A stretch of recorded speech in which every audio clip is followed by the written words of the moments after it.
ملک شام کئی انبیاء کرام علیہم کی سرزمین ملک شام دینی اور دنیاوی ہر دو لحاظ سے بڑی امپورٹنس رکھتا ہے۔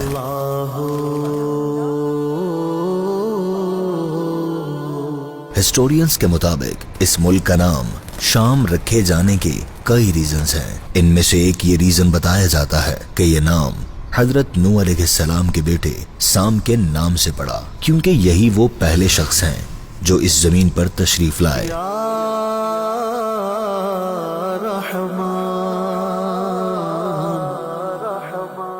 سام چونکہ نان عربک ورڈ ہے، لہذا جب اسے عربک میں چینج کیا گیا تو یہ سام سے شام ہو گیا۔ پیارے آقا صلی اللہ علیہ وسلم نے اپنی ظاہری زندگی ہی میں ملک شام کے فتح ہونے کی خوشخبری دے دی تھی، چنانچہ حضرت ابوبکر صدیق رضی اللہ عنہ کے دور خلافت میں شام کے ایریاز فتح ہونا سٹارٹ ہوئے اور خلافت فاروقی میں شام کمپلیٹلی فتح ہو گیا، جس سے دین اسلام کو بے حد قوت ملی اور اسلامی ریاست بہت ایکسپینڈ ہوئی تھی۔ نبی کریم صلی اللہ علیہ وآلہ وسلم نے اپنی احادیث مبارکہ میں ملک شام کی کئی فضیلتیں ارشاد فرمائی ہیں۔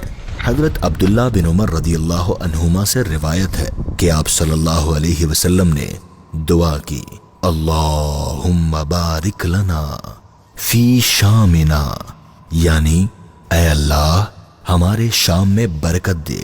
اس دعا کے ریزنز بیان کرتے ہوئے علماء کرام فرماتے ہیں کہ شام ہی میں قیامت قائم ہوگی، وہی فلسطین سے متصل ہے اور فلسطین میں بیت المقدس واقع ہے، 40 ابدال وہاں ہی رہتے ہیں۔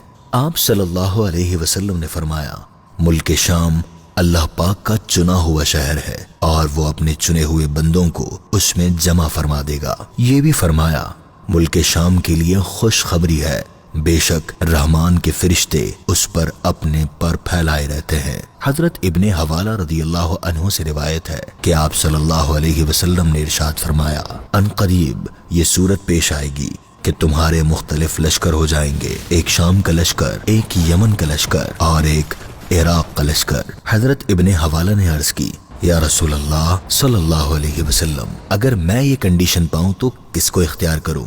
ارشاد فرمایا، شام والوں کے ساتھ رہنا، کیونکہ وہ اللہ کی زمین میں بہتر ہوگی اور اللہ تعالیٰ اپنے نیک بندوں کو اس میں جمع کر دے گا۔ اگر تمہیں یہ قبول نہ ہو تو یمن والوں کے ساتھ رہنا اور اپنے حوضوں سے پانی پینا، اور اللہ پاک نے شام اور اس کے رہنے والوں کا میری خاطر ذمہ لے لیا ہے۔ علماء کرام فرماتے ہیں کہ آپ صلی اللہ علیہ وسلم نے شام والوں کے ساتھ رہنے کا حکم اس لیے دیا کیونکہ فتنوں کے دور میں ایمان و عافیت کا مقام ملک شام ہوگا۔